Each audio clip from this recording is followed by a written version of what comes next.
যেতিয়া আমাৰ জন্ম হয় ডেট অফ বাৰ্থ লেফট সাইডত লিখা যায় যেতিয়া আমাৰ মৃত্যু হয় ডেট অফ ডেথ ৰাইট সাইডত লিখা হয়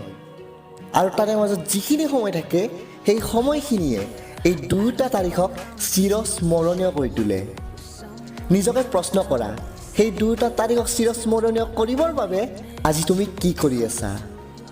কেনেকুৱা লাগে যেতিয়া গম পোৱা যায় যে পৰীক্ষাৰ বাবে আৰু মাত্ৰ এমাহ আছে এসপ্তাহ আছে অথবা মাত্ৰ এদিন আছে কেনেকুৱা লাগে যেতিয়া কোনোবা এখন পেপাৰ বেয়া হয় নিজকে প্ৰশ্ন কৰা যে বেয়া পেপাৰখন আছিল নে তুমি পঢ়া নাছিলা আস্ক ইউৰছেল্ফ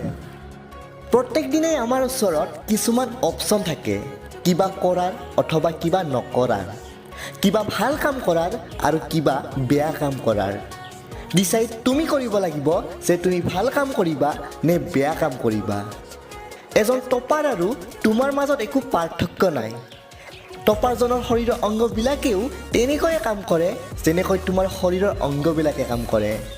টপাৰজনৰ পঢ়িবলৈ দুটা চকু আছে আৰু তোমাৰো পঢ়িবলৈ দুটাই চকু আছে টপাৰজনেও ৰাতি টোপনি মাৰে আৰু তুমিও ৰাতি টোপনি মাৰা তেন্তে কিয় টপাৰজনে পৰীক্ষাত ইমান ভাল নম্বৰ পাবলৈ সক্ষম হয় কিন্তু তুমি নোপোৱা কিয় কাৰণ টপাৰজনে নিজৰ পঢ়াত ফ'কাছ কৰে আৰু তুমি অলাগতিয়াল কামবিলাকত ফ'কাছ কৰা তুমি ফ'কাছ কৰা বিৰাট কোহলীয়ে লাষ্ট মেটছখনত কিমান ৰান বনালে ৰাহুল আৰু প্ৰিয়াৰ কিয় ব্ৰেকআপ হ'ল যোৱাকালি আপলোড কৰা ফটোখনত কিমানটা লাইক আহিল কিমানজনী ছোৱালীয়ে লাভ ৰিয়েক্ট কৰিলে এইবিলাকত কিয় নিজৰ সেই দিনটো চাব বিচাৰা য'ত তুমি কাৰোবাৰ আণ্ডাৰত 12,000 টকাত কাম কৰি থাকিবা সদায় ডিপি চেঞ্জ কৰিলে জীৱন সলনি নহয় নিজৰ এটিটিউড চেঞ্জ কৰিলেহে জীৱন সলনি হয় সদায় পাৰ্টি কৰিলে নাম নহয় সদায় কাম কৰিলে নাম হয় টোপনি মাৰিলে সপোন দিঠকত পৰিণত নহয়